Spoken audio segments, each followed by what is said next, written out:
Okusinziira ku beerabiddeko n'agaabwe, abasibe bano batolose ku ssaawa nga 2 ez'okumakya. Bano bagamba babadde bagobagana abatali abawondera.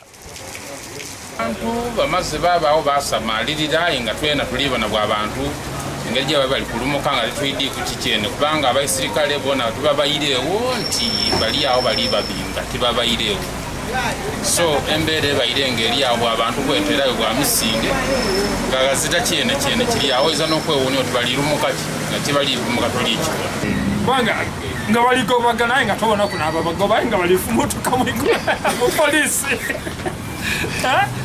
Yasalamu oluguudo baganga tanakwanga bayenda okugwa okola ki Katonda yabayamba basitukirawo bataayo. RCC w'Ejjinja Peter Banya agamba bamu ku baatolose baziba misango ab'olulango be baludde nga bawenja okutuusa lwe bakwatiddwa mu kikwekwete ekyakoleddwa kale nga kikwasa ennaku nti baatolose. Osi w'Ebugembe yagenze n'asobola okubakwata yakuta abantu 21 neko 21 mwabadde muli ringleader nga bamuyita Lipanda. Lipanda oyo abadde omuntu abadde afumita abantu ebiso amenya muyimba g'abantu ne banne ate bamukute ne red handed nga ali ku filing omwana w'emyaka 14 naye kakati ekibuuzo kiri nti bano abantu badduse batya okuva ku CPS. Waliwo ebibuuzo abasirikale babaddewa ng'abasibe bano batoloka.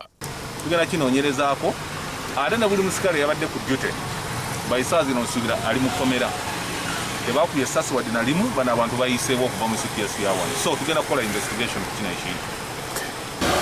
Tuwabayirewo basirikale Baba baire munda balwa kubagoberera titutegeire tubabwire titubwene kwa musirikale. We tukoledde eggulire lino nga poliisi ekyali kyesirikidde ku nsonga eno.